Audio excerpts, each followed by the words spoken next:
Hello everyone, मेरा नाम शिवम त्रिवेदी है और आप देख रहे हैं ब्रेन वर्क्स। ये क्लास 10th फिजिक्स का लेक्चर नंबर 2 है। इसमें अपन डिस्कस करेंगे रिफ्लेक्शन थ्रू स्फेरिकल सरफेस। आगे बढ़ने से पहले अगर अभी तक आपने चैनल को सब्सक्राइब नहीं किया है तो सब्सक्राइब कर दीजिए, वीडियो को लाइक करिए। लेक्चर नंबर 1 में हमने स्टडी करी थी रिफ्लेक्शन थ्रू प्लेन मिरर्स। ये लेक्चर नंबर 2 है, इसमें अपन स्टडी करेंगे रिफ्लेक्शन थ्रू स्फेरिकल मिरर। ये बोर्ड एग्जाम्स के अकॉर्डिंग बहुत इंपॉर्टेंट है और बेसिक कंसेप्ट्स भी मैं आपको इसमें डिस्कस करता जाऊंगा। स्फेरिकल सरफेसेस मेनली 2 टाइप्स के होते हैं। First one is concave mirrors and number 2 is convex mirrors. Concave mirrors and convex mirrors. A spherical surface whose reflecting surface is curved inward is known as concave mirror, like this. Outer circumference को मैंने paint कर दिया और inner circumference shiny या reflecting surface जैसा है, तो इसको मैं बोलूंगा कॉनकेव्ड मिरर। केव है, केव लाइक स्ट्रक्चर है। और convex mirror is look like paint हमने इनवर्ड सरफेस को किया है और आउटवर्ड सरफेस हमारा रिफ्लेक्टिंग सरफेस है। Reflecting surface, such type of mirrors are known as convex mirrors. Reflecting surfaces inward हैं, इन कॉनकेव, ये कॉनकेव है और ये कॉन्वेक्स है। कुछ बेसिक टर्म्स कॉनकेव कॉन्वेक्स में जरूरी है अपन को डिस्कस करना। Centre of mirror is known as pole. Length of mirror arc, ये जो आर्क है, लेंथ की मिरर की जो आर्क है, इसको अपन बोलते हैं aperture. The length of mirror और length of reflecting part is known as aperture. Now suppose ये मिरर स्फेरिकल, इसको क्यों बोलते हैं? क्योंकि ये किसी ग्लास स्फीयर का पार्ट है। ये मिरर्स को स्फेरिकल इसलिए बोला जाता है क्योंकि ये किसी ग्लास स्फीयर का पार्ट है। सपोज मैंने बोला कि ये किसी जिस स्फीयर से बना होगा, लेट अस अज्यूम दैट कि ये किसी स्फीयर से बना होगा, उस स्फीयर का एक सेंटर होगा। Centre of sphere is known as centre of curvature. Centre of curvature.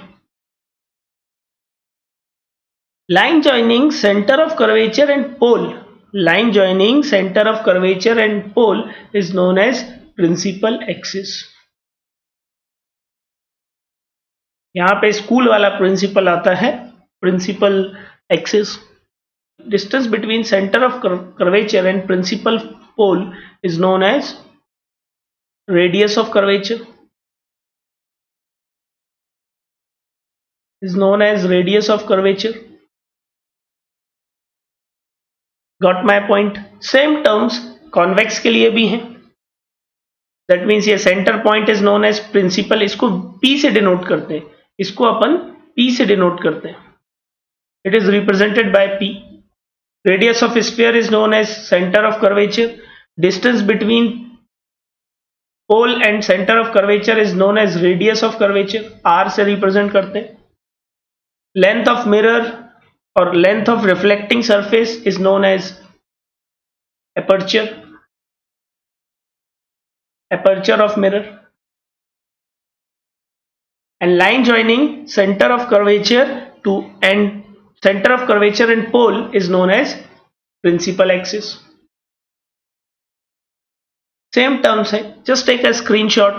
यहाँ पे इनकी कुछ basic definitions हैं, आप एक बार स्क्रीनशॉट लेके इसको नोट कर लीजिए। Pole, the mid point of spherical surface. Centre of curvature, the centre of a sphere that the spherical surface was a part of. The radius of curvature, the distance between centre of curvature and the spherical mirror. The radius will be intersect mirror at pole. सारी वही चीजें जो मैंने पीछे बताई diagrams में, जो अपन ने स्टडी करी, वही सारी चीजें इधर पे भी हैं। Principal axis, the line passing through the pole and the center of curvature is the main or principal axis. Now, दो important terms हैं mirrors के अंदर, focus and focal length. Focus and focal length. Suppose कोई ray parallel incident हो रही है, तो जब ये आफ्टर रिफ्लेक्शन जिस पॉइंट पे कन्वर्ज होगी that point is known as focus. After reflection line get converge at one specific point. This point is known as focus. Similarly, ये तो कॉन्केव मिरर में कन्वर्ज हो रही है, कॉन्केव मिरर में कन्वर्ज हो रही है, लेकिन कॉन्वेक्स में कन्वर्ज नहीं होती क्योंकि उनके नेचर थोड़े डिफरेंट है. कॉन्वेक्स मिरर में जब लाइट इधर पे इंसिडेंट करेगी तो ये रिफ्लेक्ट इस डायरेक्शन में हो जाएगी. सिमिलरली अगर सपोज नीचे से लाइट रे आ रही है, रिफ्लेक्ट इस डायरेक्शन में हो जाएगी. तो ये लाइट रियलिटी में मीट नहीं करेंगी, इनको हमें प्रोड्यूस करना पड़ेगा बियॉन्ड द मिरर. इनको हमको प्रोड्यूस करना पड़ेगा बियॉन्ड द मिरर. यहां से अपन एक बात और समझ क्लियर हो सकती है कि जो कॉन्केव मिरर है वो रेस को एक पॉइंट पे फोकस कर दे रहा है, वो एक सारी रेस को एक पॉइंट पे कन्वर्ज कर दे रहा है. That is why it is also known as converging mirror. Converging mirror.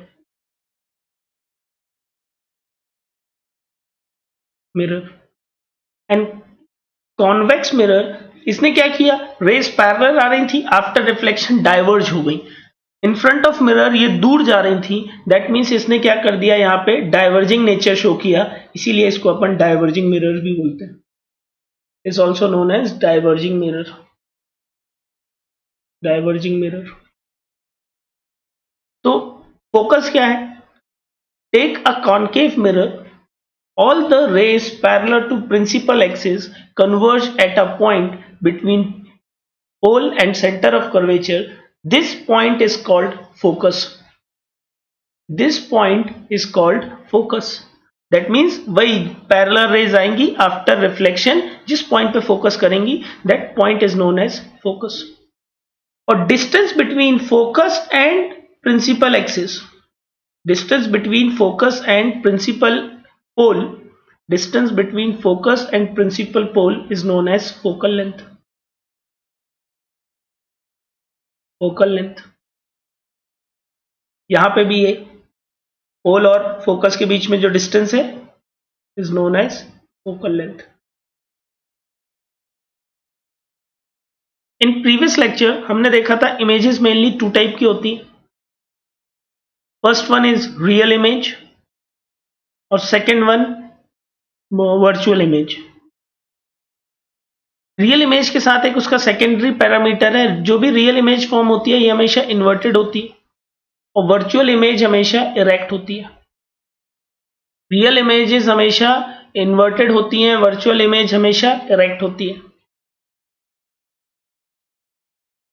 Okay, so in images को फॉर्म करने के लिए कुछ रूल्स हैं. मतलब हम जब देखो लाइट बहुत सारी रेज में आती है, पर हमें इमेज फॉर्म करने के लिए at least minimum number of rays 2 चाहिए होती है. वैसे रेज तो यहाँ पे जो लाइट आ रही है उसमें इनफाइनाइट नंबर ऑफ रेज हैं, पर हम उनमें से कोई 2 को पिक करते हैं और जिस पॉइंट पे वो इंटरसेक्ट करती हैं वो हमारा इमेज फॉर्मेशन होता है. इन इमेजेस को फॉर्म करने के लिए कुछ बेसिक रूल्स हैं. रूल नंबर 1, द रे passing through the centre of curvature hit the spherical mirror and retrace its path, especially in case of concave mirrors. Let's take, okay, चलो देखते हैं कैसे क्या बोल रहा है. पॉइंट नंबर 1, अगर सपोज ये एक रिफ्लेक्टिंग सरफेस है, कॉन्केव मिरर है,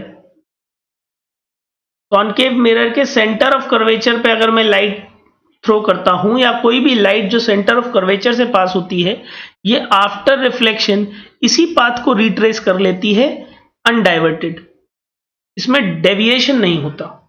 जैसे अपन ने देखा था, अभी आगे भी अपन देखेंगे कि light other than centre of curvature किसी भी पॉइंट से पास करे, आफ्टर रिफ्लेक्शन कुछ ना कुछ डेविएशन दिखाएगी. लेक्चर 1 में हमने देखा था angle i is equals to angle r. जितने डेविएशन पे लाइट इंसिडेंट करेगी उतने ही एंगल पे रिफ्लेक्ट हो जाएगी. लेकिन अगर लाइट सेंटर ऑफ कर्वेचर से पास हो रही है तो आफ्टर रिफ्लेक्शन वो डेविएट नहीं होगी, जिस पाथ से आई है उसी पाथ पर रिबाउंड हो जाएगी. अगर कोई light ray, suppose light ray parallel आ रही है, parallel to principal axis, after reflection वो फोकस से पास होगी। Point number 1 incident ray, reflected ray. Point 2 कि अगर सपोज कोई लाइट रे फोकस से पास हो रही है तो आफ्टर रिफ्लेक्शन वो पैरेलल हो जाएगी। सपोज कोई लाइट रे इंसिडेंट कर रही है फोकस से, तो आफ्टर रिफ्लेक्शन वो क्या होगी, पैरेलल टू प्रिंसिपल एक्सिस हो जाएगी। Got it? कॉनकेव मिरर्स में, स्फेरिकल मिरर्स में इमेज फॉर्मेशन अपन को याद होने चाहिए कि ऑब्जेक्ट हम कहां पे प्लेस करें, उसका इमेज कहां बन रहा है, नेचर कैसा है, साइज ऑफ इमेज क्या है। ये कुछ बेसिक पॉइंट्स हैं, ये टेबल आपको याद होनी चाहिए। ये किसके लिए है टेबल? ये है कॉनकेव के लिए, कॉनकेव मिरर्स के लिए। हम 6 पोजीशन पे ऑब्जेक्ट को प्लेस करते हैं और फिर उनके लिए different different image formation observe करते हैं। Point number 1, when object placed at infinity. कभी भी कोई ऑब्जेक्ट अगर इंफिनिटी पे प्लेस होगा तो उससे आने वाली लाइट रेस हमेशा पैरेलल होंगी प्रिंसिपल एक्सिस से। Let's take a look. ये सपोज ऑब्जेक्ट इंफिनिटी पे प्लेस्ड है, object is placed at infinity, यहां से रेज आ रही है parallel to principal axis. After reflection, after reflection ये सब कहां से पास करेंगी, फोकस पे। और मैंने बताया किसी भी इमेज को फॉर्म होने के लिए मिनिमम 2 रेस का मीट करना जरूरी है। मतलब सिंगल रे से आप नहीं बोल सकते कि इमेज किस पॉइंट पे फॉर्म हो रही है। At least minimum number of 2 light rays are required to form image. तो एक लाइट रे सपोज ये आ रही है, after reflection it pass through focus. Second light ray ये आ रही है, after reflection it pass through focus. That means 2 reflected ray meet each other at focus. तो इमेज कहां फॉर्म होगी, इमेज फॉर्म हो रही है एट फोकस। नाउ जब भी रेज रियल में मीट कर रही हैं, जैसे यहां पे हमें रिफ्लेक्टेड रेज रियल में मीट होती दिख रही हैं, तो इसका मतलब है जो इमेज फॉर्मेशन है, इमेज जो फॉर्म होगी वो रियल होगी। रियल इमेजेस हमेशा इन्वर्टेड होती हैं, तो ये भी इन्वर्टेड होगी। साइज कैसा है, ऑब्जेक्ट बहुत बड़ा होगा हमें पता नहीं, लेकिन उसकी इमेज का साइज जो है वो point size image, size of image is point size,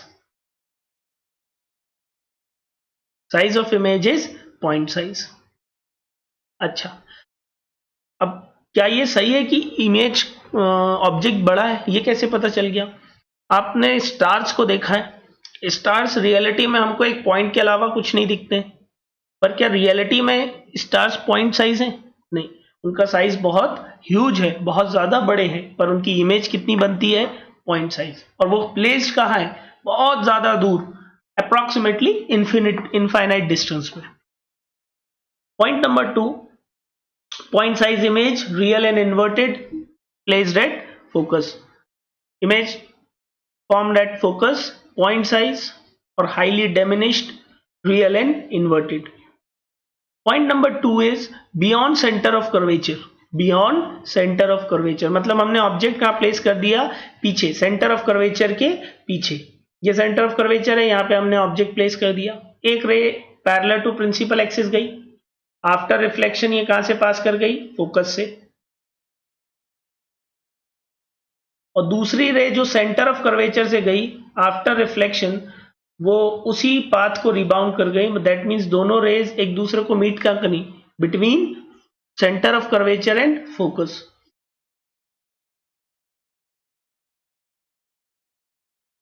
between centre of curvature and focus. तो इमेज फॉर्मेशन कैसा है, इमेज कैसी फॉर्म हुई भाई, रेज रियल में इंटरसेक्ट कर रही हैं, that means real and inverted, real and inverted.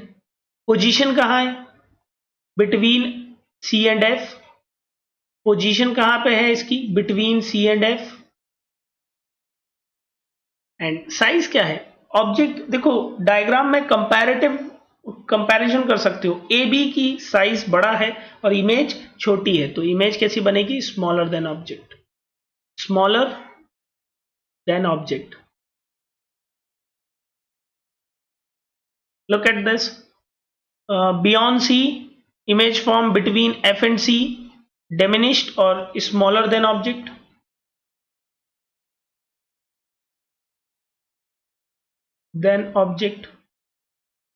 real and inverted.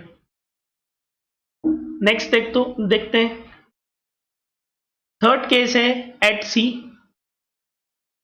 दो पैरेलल रेज गई और एक दूसरे को कहां पे मीट करी, एग्जैक्टली एट सी। मतलब एक रे ये गई, आफ्टर रिफ्लेक्शन मीट कहां करी, और दूसरी रे ये गई, आफ्टर रिफ्लेक्शन मीट कहां करी, eight same at center of curvature. That means object placed at center of curvature and image form at center of curvature at C. Real है, इन्वर्टेड है, आओ देखते हैं। Object placed at C, image form at C, same size, real and inverted. ये table आपको याद होनी चाहिए, क्योंकि क्वेश्चन में जब न्यूमेरिकल आएंगे तो हमको एक स्पेसिफिक पोजीशन दी होगी, तो हमको एनालिसिस करना पड़ेगा कि ऑब्जेक्ट प्लेस कहां पे है, किस कंडीशन में प्लेस्ड है, तो उसकी इमेज कहां बनेगी। नेक्स्ट केस देखते हैं, object place between C and F. ये देखो भाई, ऑब्जेक्ट सी एंड एफ के बीच में प्लेस्ड है। एक रे पैरेलल गई, आफ्टर रिफ्लेक्शन फोकस से पास हो गई, और दूसरी रे सेंटर ऑफ कर्वेचर से गई, रिट्रेस करके सेम पाथ ले गई, और इमेज कहां फॉर्म हुई, इमेज फॉर्म हुई beyond centre of curvature, image form हुई beyond centre of curvature. And in this case object का साइज से इमेज की हाइट बड़ी दिख रही है। दैट मीन्स जो इमेज फॉर्म होगी वो बिगर देन ऑब्जेक्ट होगी। Let's see, between C and F, beyond C, enlarged, real and inverted. Last two case are super important, specially last वाला। नेक्स्ट केस क्या है, ये हमने 4 केसेस स्टडी कर लिए। केस नंबर 5 क्या है, ऑब्जेक्ट प्लेस्ड एट फोकस। भाई जब इमेज फोकस पे बन रही थी तो ऑब्जेक्ट इंफिनिटी पे था, जब ऑब्जेक्ट फोकस पे होगा तो इमेज कहां होगी, इंफिनिटी पे। सेम एग्जांपल, स्टार वाला एग्जांपल आप याद रखो। जब हम स्टार्स को देखते हैं तो रियलिटी में स्टार बहुत बड़े होते हैं, पर हमें कैसे दिखते हैं, हमें विजिबल होते हैं पॉइंट साइज। तो हमने बोला अगर ऑब्जेक्ट को आप फोकस पे रख दो तो उसकी इमेज कहां बनेगी, at infinity, highly enlarge, real and inverted. Highly enlarge, एक बार डायग्राम देख लो। एक रे ये आई आफ्टर रिफ्लेक्शन, और दूसरी रे सेंटर ऑफ कर्वेचर से आई, और आफ्टर रिफ्लेक्शन दोनों रेज आफ्टर रिफ्लेक्शन पैरेलल हो गई। और हम मानते हैं कि पैरेलल रेज रियलिटी में कभी मीट नहीं करती, केवल मीट करती हैं एट इंफिनिटी। इसीलिए हमने ये प्रिज्यूम कर लिया कि इसकी इमेज फॉर्मेशन कहां होगी, at infinity. Last case super important case है ये वाला। When object placed at focus and pole, when object placed between focus and pole, इसकी इमेज फॉर्मेशन क्या होती है, बियॉन्ड द मिरर और बिहाइंड द मिरर बनती है। कैसी रहती है, इनलार्ज, वर्चुअल एंड इरेक्ट। ये इसीलिए इंपॉर्टेंट है क्योंकि ये एकमात्र केस है इन कॉनकेव जो वर्चुअल और इरेक्ट इमेज फॉर्म करता है। इमेज फॉर्मेशन देख लो, एक रे फोकस से आएगी, सॉरी एक रे अपन ने सेंटर ऑफ कर्वेचर से थ्रो करी, ये आफ्टर रिफ्लेक्शन उसी पाथ को रिट्रेस कर ली, ऐसी गई और सेम पाथ को रिट्रेस कर ली। दूसरी मैंने कहां से फेंकी, दूसरी मैंने रे इंसिडेंट करी पोल पे, दूसरी रे पोल पे इंसिडेंट हुई, और जितने डिग्री पे इंक्लाइन थी या जितने डिग्री पे इंसिडेंट हुई, सेम एंगल लेके वो रिफ्लेक्ट कर गई। जितने डिग्री पे इंसिडेंट थी सेम एंगल लेके वो रिफ्लेक्ट बैक हो गई, और दोनों रेज डाइवर्जिंग नेचर की है। ध्यान से देखो तो ये रे नंबर 1 एंड रे नंबर 2 डाइवर्जिंग नेचर की है। मतलब ये इन फ्रंट ऑफ मिरर तो कहीं मीट नहीं करने वाली है, ये हमेशा दूर होती जाएंगी। डाइवर्जिंग नेचर है, डाइवर्जिंग नेचर कभी भी डाइवर्जिंग एंड पे मीट नहीं करती, तो इनको हमें बियॉन्ड एक्सटेंड करना पड़ेगा। मैंने इनको बियॉन्ड एक्सटेंड किया, और इमेज कहां फॉर्म हुई, बिहाइंड द मिरर। और ये इमेज क्योंकि यहां पे रेज रियलिटी में मीट नहीं कर रही थी, हम उनको बियॉन्ड एक्सटेंड किया, हमने मिरर के फोर्सफुली मीट करवाया, तो हमको एक इमेज मिली। इसीलिए इस तरीके की इमेज को वर्चुअल बोलते हैं। इससे पहले चारों केसेस में और पांचों केसेस में इमेज जो थी रिफ्लेक्टेड रे के मीट होने पे मिल रही थी और रेज रियलिटी में मीट कर रही थी और हमें इमेज ऑब्टेन हो रही थी, तो वो रियल इमेजेस थी। लेकिन जब इमेज रेज रियलिटी में मीट नहीं करेंगी तो इमेज कैसी होगी? Virtual and erect. Got it? ये एक टेबल था इमेज फॉर्मेशन पे बेस्ड। इसके बाद अपन नेक्स्ट लेक्चर में image formation due to concave mirror देखेंगे और फिर मिरर फॉर्मूला, मैग्निफिकेशन पावर की स्टडी करेंगे, वो बहुत इंपॉर्टेंट है, और बहुत सारे न्यूमेरिकल देखेंगे। वीडियो अच्छा लगा हो तो लाइक करिए, चैनल को सब्सक्राइब करना ना भूलें। Thank you very much.